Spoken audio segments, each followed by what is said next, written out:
She knocked on his door soaked in rain, hiding a secret worth billions. He gave her shelter for one night, never knowing she was the daughter of a ruthless billionaire or what she was running from. But when the truth comes out, it's already too late.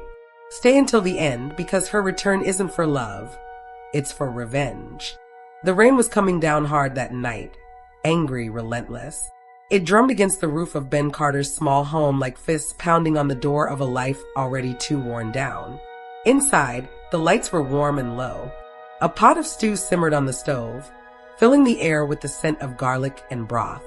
Ben, in his usual faded flannel, was on the floor, helping his 8-year-old daughter, Lily, piece together a jigsaw puzzle. "You always pick the sky last," she giggled, pointing at the half-finished mess. Ben smiled softly, brushing a lock of hair from her face. "Sky's the hardest part, kiddo. Gotta save the best challenge for the end." That's when they heard it, 3 quick knocks. Sharp, urgent, out of place in the gentle rhythm of their evening. Ben stood, instinctively placing a protective hand on Lily's head. She looked up at him, eyes wide. "Stay here," he murmured. He opened the door slowly, cautiously.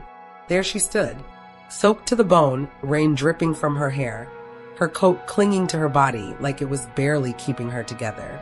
Her face was pale, lips trembling, not just from the cold, but from something deeper. Fear?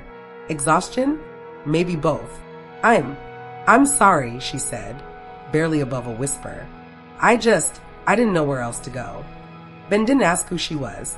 He just stepped aside. "Come in." She hesitated. One hand gripped her bag like it was her last possession in the world. Then she stepped inside, flinching slightly at the warmth. "Lily," Ben called gently, "we've got a guest. Why don't you finish the puzzle, sweetheart?"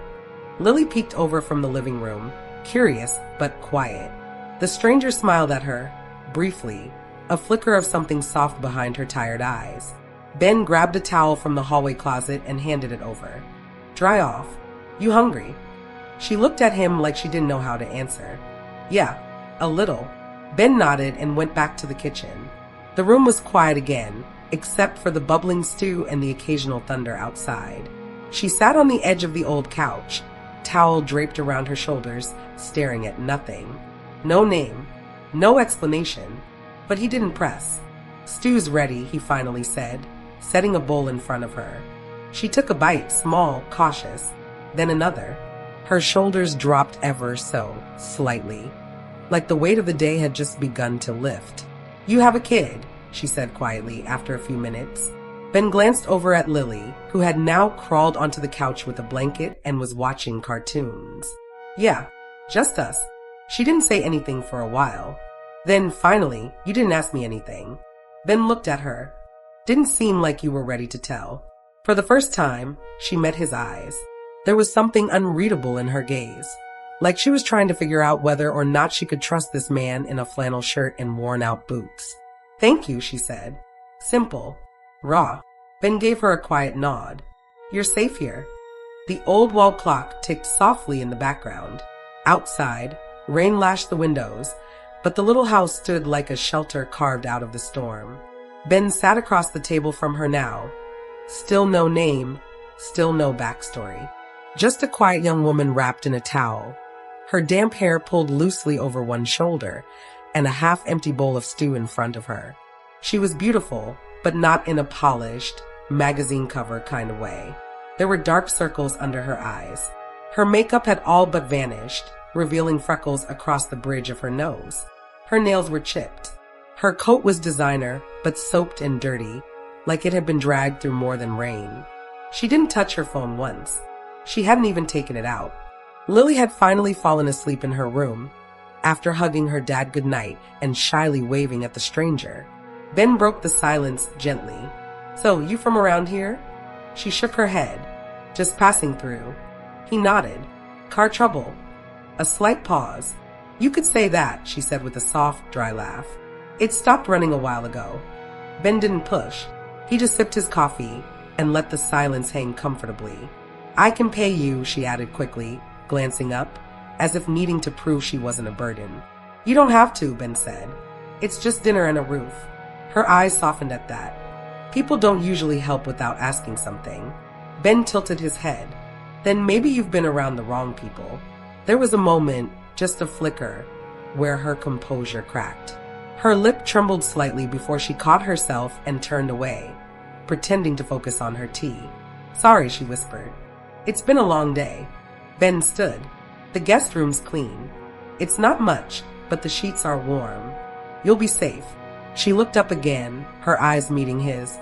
This time not with suspicion, but something closer to disbelief. Why are you being so kind?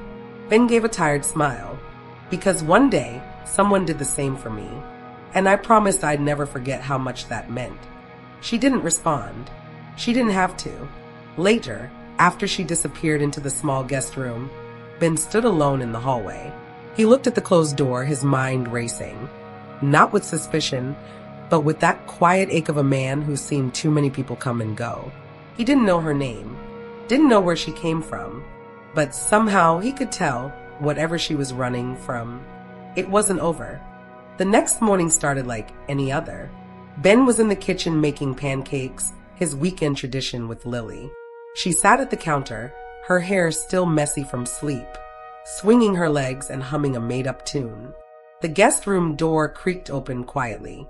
She stepped out wearing one of Ben's flannel shirts over her wrinkled clothes. The collar hung wide on her frame, and her expression was softer now. Still guarded, but no longer frozen. Morning, Ben said casually, flipping a pancake. She nodded, tucking a strand of hair behind her ear. Smells like childhood. Homemade batter. None of that box stuff, Ben smiled. You like blueberries? She blinked at him for a second, surprised again by his kindness. Yeah, I used to. Before anything else could be said, a knock shattered the calm. Not a light tap. A bang. Then another. Ben froze. Stay here, he muttered to Lily, already moving toward the door. But when he opened it, he didn't find a neighbor. Or the mailman. He found chaos. 3 people with cameras. A man in a tailored coat holding a tablet. Behind them, a sleek black SUV idling in the street. Are you Benjamin Carter? The man asked sharply. Has Ava Whitmore been here? Ben turned slightly, enough to see her, the woman he fed, sheltered, trusted, standing just behind him now, her face pale, her mouth barely moving. She didn't deny it. Is it true? The camera guy shouted. Did you kidnap her? Ben stepped forward instinctively, shielding her with his body. Back off. But it was too late. One flash, then another. The image was already captured. A soaked, fragile Ava Whitmore standing barefoot in the doorway of a small-town carpenter. Inside, Lily clutched the edge of the counter, confused. Ava leaned against the hallway wall, breath shaky. Ben closed the door hard, locked it, then turned. You didn't tell me your name, he said, voice tight. I couldn't, she said, eyes glassy. You wouldn't have helped me. I helped you anyway. She nodded. That's why I didn't want to ruin it. He ran a hand through his hair, stepping back like he needed air. You're the Whitmore girl? Whitmore, like towers and yachts and scandal headlines. She flinched. I didn't ask to be born into it. He exhaled sharply, rubbing his jaw. The sound of muffled reporters outside bled through the walls. They think I kidnapped you. I'll tell them you didn't, she said quickly, moving toward him. I swear, Ben. I'll fix it. His jaw clenched. It's not that simple. I've got a daughter to protect. By noon, his phone wouldn't stop ringing. The hardware store, his only stable job, called to discuss his future. Parents from Lily's school began pulling their kids from weekend playdates. The story was spreading, twisting into something it wasn't. He glanced at Ava, sitting on the couch with her head in her hands, and for the first time, he wasn't sure if letting her in had been the right call. But then Lily, small and fearless, walked up to Ava and offered her a crayon. You can draw with me if you're sad. Ava looked up. Her hands trembled slightly as she took the crayon. Thanks, Lily. Ben watched from the hallway, heart torn. Because even as the outside world tried to tear everything apart, his daughter saw only a person who needed a friend. By evening, the frenzy had moved on, but the damage lingered. The news vans were gone, but Ben's phone kept lighting up. Missed calls. Voicemails from people he hadn't heard from in years. Messages like, "Is it true?" or "You're on the news, man." He sat on the porch, elbows on his knees, staring out at the wet gravel driveway. His flannel was damp from sweat, not rain. His jaw hadn't unclenched all day. Ava stood behind him, quiet. She hadn't spoken much since the reporters showed up. "I should have told you," she said softly. "From the beginning." Ben didn't look at her. "Yeah, you should have." She stepped out, wrapping the borrowed flannel tighter around her. "I didn't come here to cause trouble." He let out a short, bitter laugh. "Well, you found it anyway." The words hung between them, sharper than they were meant to be. But then she sat down beside him, not defensively, not begging, just there. "I don't fit in that world anymore," she said. "The parties, the money, the press releases. It all felt fake, like I was watching my life from the outside." Ben glanced at her, his voice quieter now. "So you ran?" She nodded. "I ran." They sat in silence again, the kind that comes not from comfort, but exhaustion. Two people who didn't ask to be entangled in each other's pain, but now were. Later, in the quiet of his truck, Ben drove Ava toward the bus station. She had asked him to. Said it was time she stopped hiding in other people's kindness. The road was empty. Forest to their left, wide fields to the right. A kind of peace hung in the air, but it was heavy, like something waiting to break. "I lost my wife 2 years ago," Ben said suddenly, his eyes fixed on the road. "Drunk driver." Ava turned her head slowly toward him. She was picking up Lily's birthday cake. A beat of silence. "I'm sorry," she whispered. Ben's voice was steady, but low. "It changed everything. I stopped building houses, started taking small jobs, canceled our family road trip, and never planned another." "Why are you telling me this?" He took a breath. "Because you're not the only one who ran. I just didn't use my feet." They pulled up outside the empty station. Only one flickering streetlight lit the cracked pavement. Ava looked at the building, then back at Ben. "Do you think broken people can still be good?" He didn't answer right away, just reached behind her seat, pulled out Lily's old stuffed bunny, and handed it to her. "Depends what you do with the broken parts." Ava held the bunny close to her chest. Her eyes shimmered, not from sadness, but something gentler. A kind of warmth she hadn't let herself feel in a long time. She didn't say goodbye. She just looked at him like she wanted to, then stepped out into the dark. The bus hadn't come yet. Ava stood beneath the flickering station light, her arms wrapped around herself.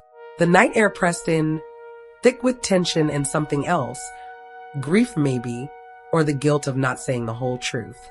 Ben was still in the truck, hands on the steering wheel, debating whether to drive away or not. He couldn't. He stepped out, slow and unsure. "You okay?" he asked. She turned, startled but not scared. "Just raw." "No," she said plainly. "Not really." Ben took a few cautious steps closer. "Then say something." "I'm not great at guessing." Ava hesitated. Then she broke, voice low, cracking under the weight of it all. "I didn't just run for my name," she said. "I ran for my father." Ben stayed silent, letting her speak. "He found out I was pregnant. Told me it would ruin the family's image, his business deals, my brand." She said the last word like poison. He had everything planned. A private doctor. A clinic overseas. No press. No trace. Her eyes burned now, but no tears fell. "I had 1 week left before they were going to handle it. 1 week before I'd be locked away in some penthouse prison until the baby was gone and the scandal buried." Ben's stomach dropped. "So you ran," he said softly. "I had to," she nodded. "Not just for me. For her." Ben's eyes widened slightly. "Her." Ava nodded, placing a gentle hand over her stomach. "I couldn't go through with it. Not like that. Not on someone else's terms. Not erased." Silence fell over them like fog. For once, even the night seemed to hush. Ben swallowed. "Why tell me now?" "Because I owed you the truth. And because I think you're one of the only people who might not see me as a headline."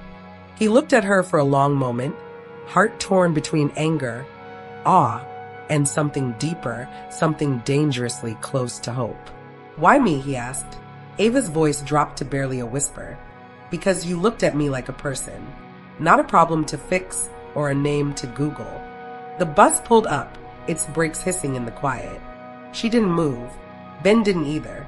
Their eyes locked, full of things neither of them had words for. The door opened with a metallic creak. Ava took one step forward, then stopped. She turned back, walked to Ben, and pressed Lily's bunny into his hand.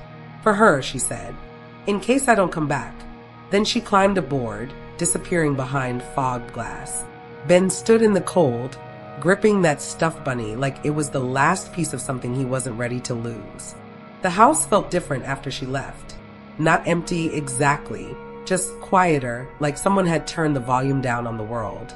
Ben moved through his day like muscle memory, making breakfast for Lily, fixing a cracked cabinet door, folding laundry. But every moment was shadowed by thoughts he couldn't shake. The coffee mug she used was still in the sink. Her damp towel hung in the hallway, forgotten. The faint scent of lavender, probably from her shampoo, still lingered in the guest room. He walked in there once. Just once. The bed was made neatly. No sign she'd ever been there. Except for the bunny. Lily's old stuffed bunny sat on the pillow, ears flopped to one side, a silent reminder of the woman who had held it like it was a lifeline. Ben sat on the edge of the bed, bunny in his lap, elbows on his knees. He didn't know what to feel. He was angry that she'd brought chaos into his home, that the fallout still hadn't cleared. He was sad because in just one night, she'd felt like part of something they were building. But most of all, he felt guilty because deep down, when she looked at him before boarding that bus, he wanted her to stay. That night, Lily asked the question he'd been dreading. Is the lady coming back? Ben paused, caught in the doorway of her room. I don't know, Bug. Lily clutched her blanket tighter. She was nice. Sad, but nice. Ben smiled softly. Yeah, she was. Lily thought for a moment. I think she needed a family more than she needed money. Ben blinked. That one sentence hit harder than anything he'd read in the news. In the quiet that followed, Ben sat out on the porch again, just like that first night. Same flannel, same rain in the distance. But this time no one showed up. No knock, no mystery, just the silence and the memory of a girl who'd carried $1 billion secret with the weight of someone who just wanted to be seen. It had been 3 weeks. No calls, no headlines, no sign of Ava. Ben stopped checking the news, stopped answering interview requests. Slowly, the attention died down. The world had moved on to the next story. But he hadn't. He still caught himself looking out the window too long. Still saw her reflection in quiet corners of the house, like her presence had soaked into the walls somehow. Life had returned to normal, but it didn't feel the same. Until that Thursday afternoon. Ben was fixing a step on the front porch, drill in hand, sweat on his brow, when he heard the slow crunch of tires on gravel. A sleek silver SUV pulled into the driveway. Clean, elegant, out of place. He stood up slowly, heart kicking in his chest before he even saw the door open. And then she stepped out. Ava. No makeup. Hair pulled back. Simple clothes. She looked real, softer somehow. Lighter. But her eyes, they still held that storm. She didn't speak right away. She just opened the back door and pulled out a baby carrier. Inside, bundled in soft yellow blankets, was a newborn. Peaceful, breathing gently. Ava walked toward him with that same uncertain look from the night they met. But this time, her steps were steadier. I didn't know where else to go, she said. Ben didn't move, didn't speak. I kept thinking about what you said, about what you do with the broken parts. She glanced down at the baby, then back up. This is her. She's mine. And I want her to have a life where love means more than money. He took a slow breath, emotion tightening in his chest. I didn't expect you to come back, he said. Ava smiled faintly. Neither did I. They stood there a moment longer, two people who had every reason to walk away, and every reason not to. Then Lily burst out the door, skidding to a stop when she saw Ava. The little girl grinned. You came back. Ava knelt, smiling through glassy eyes. Yeah, I missed you. Ben stepped closer, eyes on the baby. What's her name? He asked quietly. Ava looked up. Hope.